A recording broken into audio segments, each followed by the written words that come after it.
मैं सोच रहा हूँ फाइनल्स के बाद थोड़े दिन के लिए कनाडा चला जाऊँ। चले जाओ। काशान भी जा सकता है। साहब ये देखें मुझे क्या मिला है। स्टोर में पड़े पड़े खराब हो रहा था। इसे साफ करके मेरे कमरे में रख देना। जी ठीक है। अरे ठहरो, यार इस पे कोई धुन बजा के सुनाओ दादा को। नहीं दादू, कॉलेज में दोस्तों से शर्त लगी थी, अब ये यूकेलेले उसी दिन बजेगा जिस दिन मुझे मोहब्बत होगी। अरे ये क्या बात हुई? मोहब्बत का क्या है? हुई हुई ना हुई ना हुई। होगी।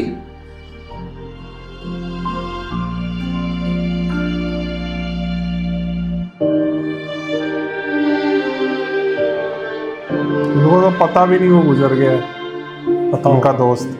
पता होगा। तो हो गई तुम्हें मोहब्बत। काश इस मोहब्बत की कीमत मेरी 40 साल दोस्ती ना होती।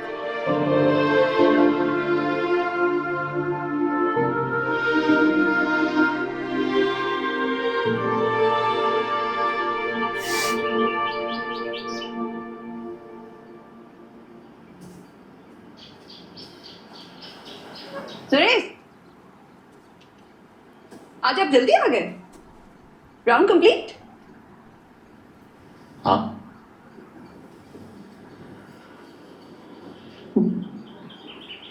कल वो एक इंस्ट्रूमेंट बजा रहे थे आप, आई गेस क्या कहते हैं उसे? यूकेलेले।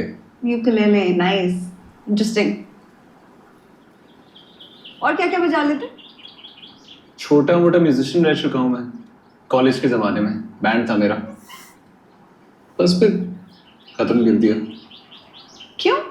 बस बहुत ज़्यादा लड़ाई झगड़े, मिसअंडरस्टैंडिंग्स, बस छोड़ दिया मैंने। फिर कल क्यों बजा रहे थे? जिस दिन छोड़ा था उस दिन अपने आप से वादा किया था कि अब दोबारा उसी दिन बजाऊंगा जिस दिन मोहब्बत होगी।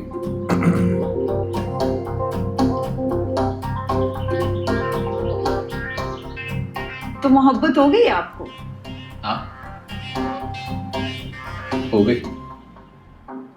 सोच लें, बड़ी भारी कीमत अदा करनी पड़ती है। अपना आप बेच दूंगा।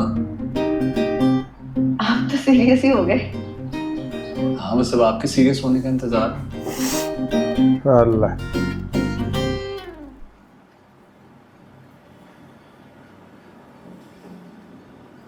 मैं आऊंगा क्या? अरे कुछ कहेंगे नहीं?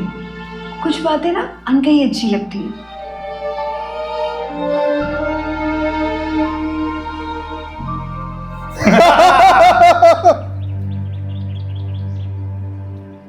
हाथ छोड़ दे। हाथ छोड़ने वालों में से नहीं मैं, लेकिन चलो अभी के लिए छोड़ देते हैं। वो भी सोच रही होगी कैसा बंदा है ये,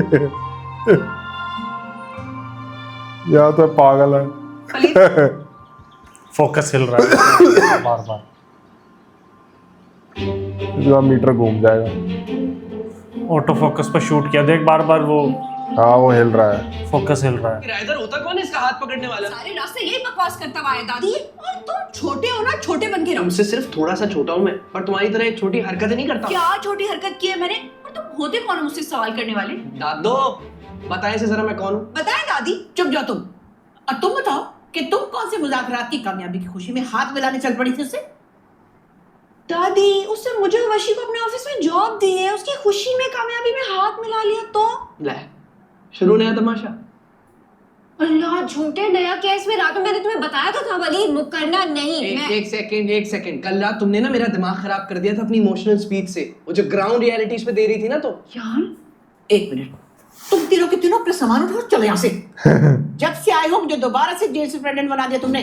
ठीक है दादो, पर आप इन दोनों को खास तौर पे इसे समझा दें कि वो जॉब नहीं करने वाले। तुम अपनी बहन को रोक सकते हो, मुझे नहीं। मुझे तो रोक के दिखाओ तुम। इस घर के इकलौते मर्द की ये वैल्यू है? मेरी बात सुनो, तुम्हें जरा सा आसरा क्या दे दिया मैंने? तुम तो बंदूक उठा के मेरी बच्चियों के पीछे पड़ गए। ये मत भूलो कि वो दोनों तुमसे बड़ी हैं। आप उन्हें वापस बुलाएं, साथ खड़ा करें, देख लेते कौन ज्यादा बड़ा दिखता है। मैं दोनों के साथ में तोलूंगी, तुमसे भारी निकलेंगी। यार दादो,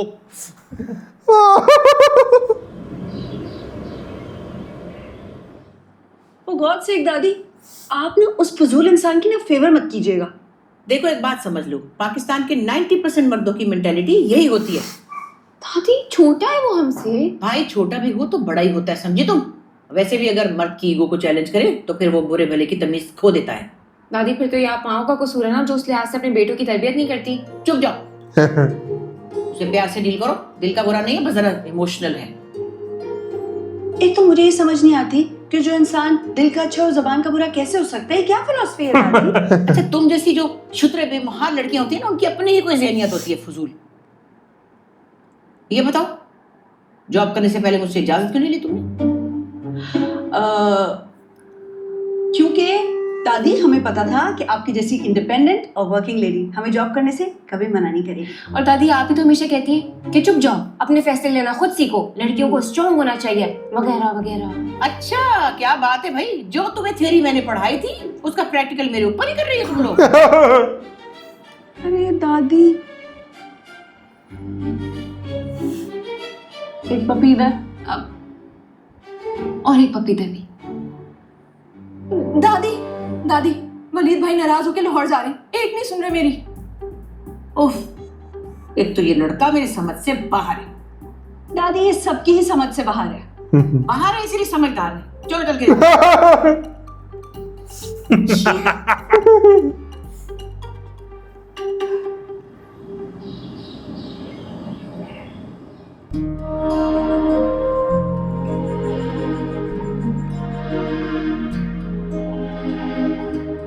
प्लीज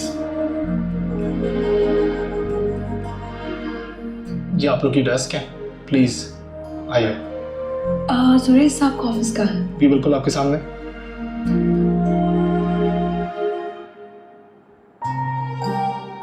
थैंक यू। प्लीज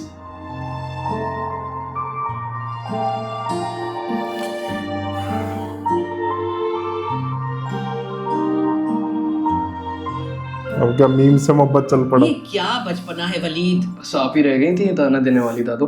बेटे तुम भी तो कभी कभी बहुत इमेच्योर हरकतें करते हो। दादो, तो आपने उन्हें जॉब से मना क्यों नहीं किया? देखो मैं उन्हें अच्छी तरह जानती हूँ, कुछ दिनों में खुद ही फेडअप होकर छोड़ देंगी।